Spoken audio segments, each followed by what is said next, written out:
You must think about that. Don't poison this country in a different way. That is what you are doing. Your intention is to spoil this country's communal.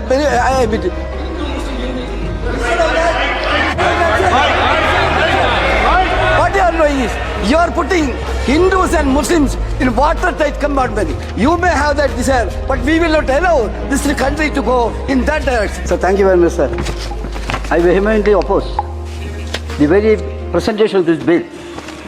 As correctly pointed out by my learned friends, this is a clear violation of the Constitution.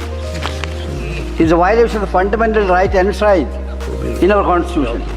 Article 14, Article 15, Article 25, Article 26 and Article 30.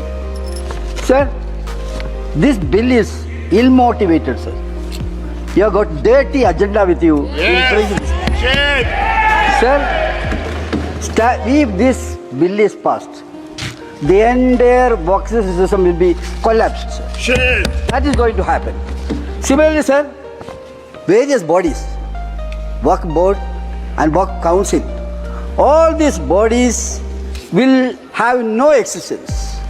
They will not have any value because all the powers vested with these bodies are captured by the government and handed over to the district collectors. It's a funny thing, sir. Similarly, sir, വഖഫ് നിയമ ഭേദഗതിയുമായി ബന്ധപ്പെട്ട bill ലോക്സഭയിൽ എത്തിയിരുന്നു. അപ്പം എങ്ങനെയാണ് ആ വിഷയത്തിൽ ഈ കാണുന്നത്? അല്ല, അത് ഭയങ്കര ഡിസ്ക്രിമിനേഷനാണ്.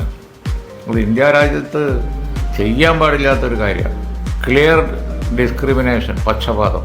അതത് ജനവിഭാഗങ്ങളുടെ മതവിശ്വാസം അനുസരിച്ചുള്ള കാര്യങ്ങൾ അതത് ജനവിഭാഗങ്ങൾക്ക് തീരുമാനിക്കാനുള്ള സ്വാതന്ത്ര്യം എടുത്തു കളയാണ്. അത് തന്നെ ഒരു കൂട്ടർക്ക് മാത്രം. അതാണ് ഡിസ്ക്രിമിനേഷൻ എന്ന് പറഞ്ഞത്. അത് പാർലമെൻറ്റിൽ ഇന്ന് MP-മാർ ചോദിച്ചു, ഇങ്ങനെ എല്ലാവരുമുള്ള സമ്മിശ്രമായ ബോർഡും അതുപോലെ തന്നെ സർക്കാർ നിയന്ത്രണവും ബാക്കിയുള്ളതൊക്കെ എല്ലാ ജനവിഭാഗങ്ങൾക്കും ഇല്ലാതെ ഒരു കൂട്ടർക്ക് മാത്രമായിട്ട് കൊണ്ടുവരുന്നത് തെറ്റല്ലേ എന്ന് ചോദിച്ചു. അതിന് തൃപ്തികരമായ ഉത്തരമില്ല. അപ്പോൾ അതുകൊണ്ട് ഇത് നിയമപരമായും തെറ്റാണ്. ഡിസ്ക്രിമിനേഷൻ നിയമത്തിൽ പാടില്ലാത്തതാണ്. ഇത് നിയമപരമായി നിൽക്കില്ല.